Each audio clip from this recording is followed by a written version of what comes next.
Hey guys, welcome back to my channel. My name is Ariana, also known as Vinyl Glitz. As you can see back there, it's a little backwards. But in today's video, I'm just going to be showing you all how I do this applique name shirt.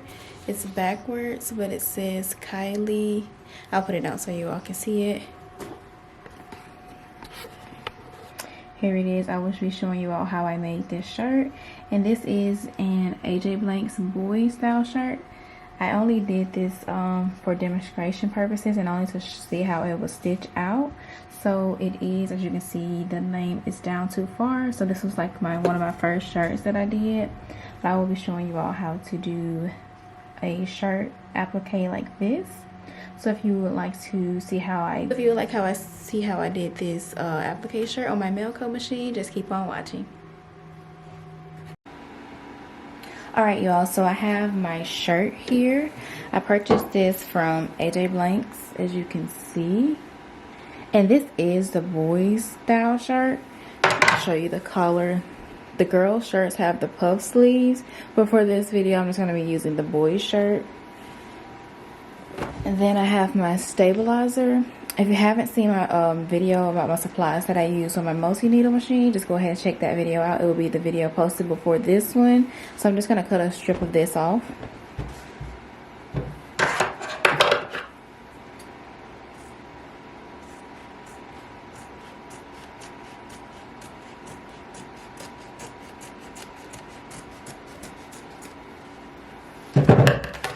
And then I have my mighty hoop. I did purchase this from the Melco website. Right now, if you're thinking about purchasing a mighty hoop, they are experiencing like a 2-week delay. So just consider that if you're considering buying one. And now I have my temporary bonding spray. So I'm just going to take this and spray it on the back of the shirt. And if you do purchase a mighty hoop, I do recommend the backing holders. That way you don't have to use this spray adhesive. So what I am going to do is turn the shirt inside out.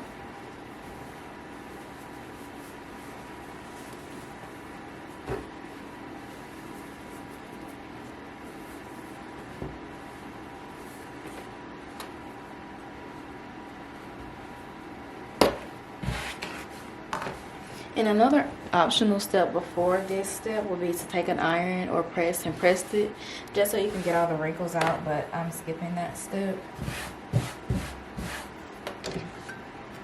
I did cut a little bit too much, so I'll just trim away the excess stabilizer.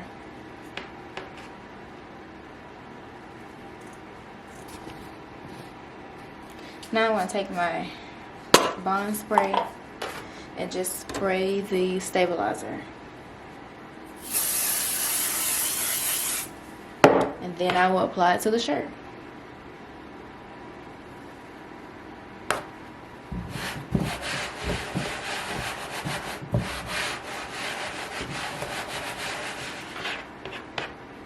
Now I will just turn it right side out and insert my mighty hoop. So the way the mighty hoops work is you have two ends. This is the back of it. There's a longer end, and then there's this end the end isn't as short. So we'll just insert this, turn it over, flip it this way, and insert it in the shirt this way. White words down, if that makes sense.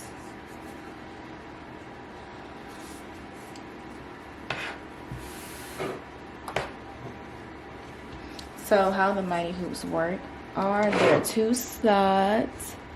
This side goes on top. The right hook this hook always goes on the right side, and then this is the back.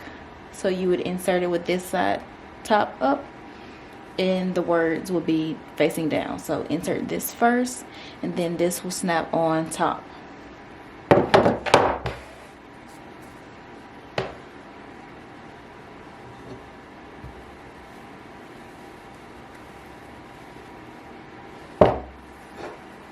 And I didn't mention it earlier, but I am using a size 4T. So you just want to be sure to have the shirt, the hoop centered in the shirt. So I'll just move it around. Be sure that it's not crooked. And I like to move it all the way up as far as it could go to the top. without it showing through.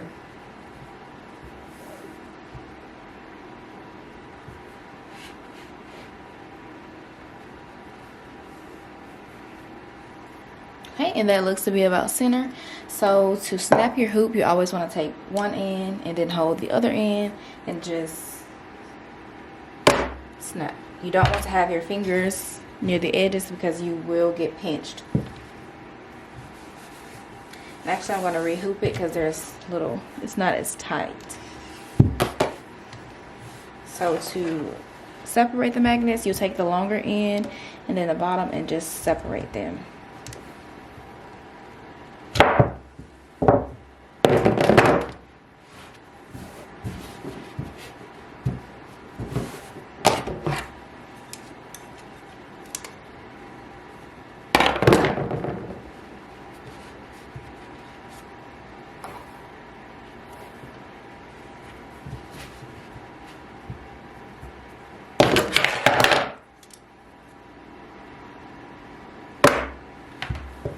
Okay, here we have our printout, and the software that I use is called Embroidery. So here's the printout. It's showing backwards on camera, but I'm just going to cut out the excess and center it on here just to be sure where the placement will be placed.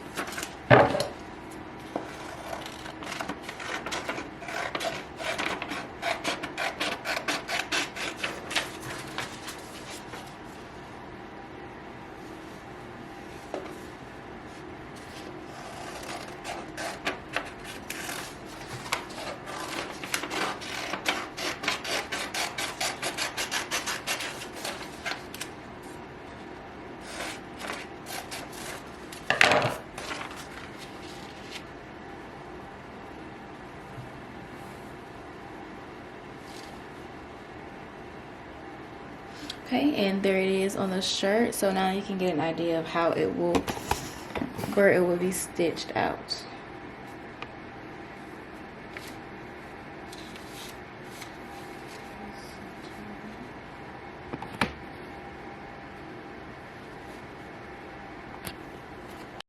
Okay, yes, just to give you all a quick recap of what I just did, just so you can have a better idea. So originally the design was in the hoop limit, so if you can just get a better idea, I'll just show you. If I just move this up,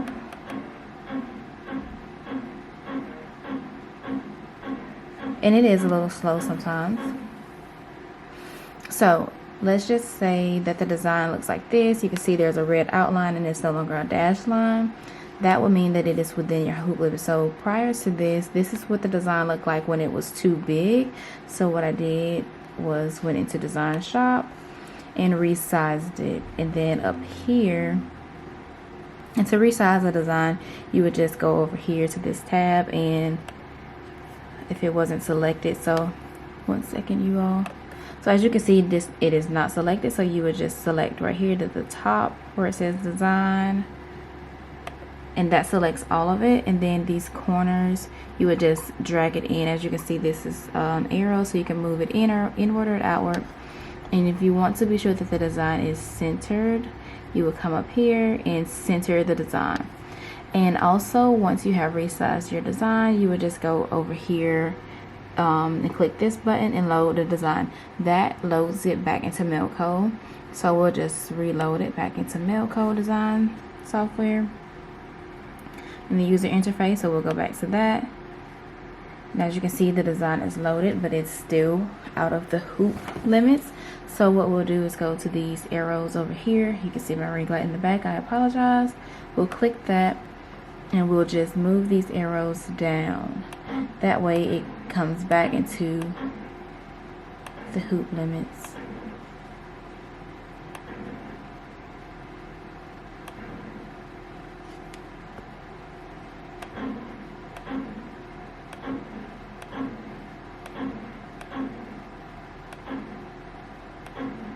Okay, so, and we want to have it as far up to the top as it can possibly go without being out of the hoop limits. So as you can see, the red line is no longer, and it is a dashed line. This means that you are good to sew. So we'll just go and press the green check mark, And now the Melco interface, user interface, does remember the last colors that you set it to. So what you would do is just click this cone button here to change your colors. And also Melco does not remember the applique spots, so you would just need to add in applique. So what I like to do is add the applique stops first and then change the colors. So for this design, it is a bean stitch, so we will need to applique after each of the dark blue.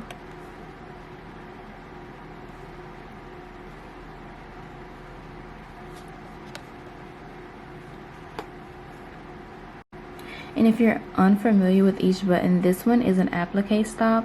If you have a design that you need a placement stitch or to place fabric, it will stop the machine and pull it out. That way you can place the fabric, and then it'll stop if you need to trim around the fabric. So we're going to put this one here, and then we're going to place it where after all of the royal blue colors, because that will be the royal blue is the placement stitch, this is the tack down stitch, and then this is the final stitch. So we'll place it after all of the royal blue. Okay, so let me put this up. So I am noticing that I am getting a lot of bobbin breaks and thread breaks. So I think that there's maybe something wrong with the needle for the white. And I do remember when my training, needle number 2 is the needle that I personally took out so that we could reinsert it, just so I would know how to change the needle out. So I think I may have inserted it wrong, so I'll just have to be sure that it is properly inserted and threaded right, and maybe that will cut down on the bobbin and thread break. So when I switch the colors to a different needle, then it stitched out perfectly. As you can see, well, you can't see, there's the letter K. So I'm just gonna be using a different color other than the white, because I have to reinsert the needle. So we'll finish it out with a different color. And I am using like a glitter blue shimmer fabric. I purchased this from Walmart, and on the back it has the heat and bond.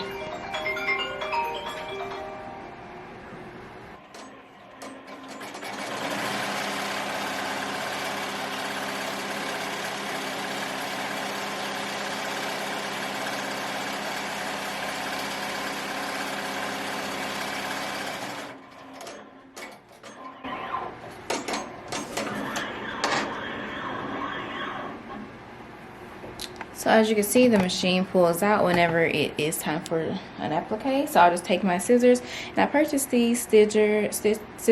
They are Ginger, I think that's the name of them. They're really really convenient. It's so much better than the smaller orange applique scissors, the Fiskars. These are so much better because they're longer, and it makes cutting very simple.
Okay, you all, and that is how you make an applique name shirt on a Melco machine. I hope you all enjoyed this video. Don't forget to like this video, leave a comment down below, and also let me know what you all would like to see next in the comments. And as always, I will see you all in my next upload. Bye.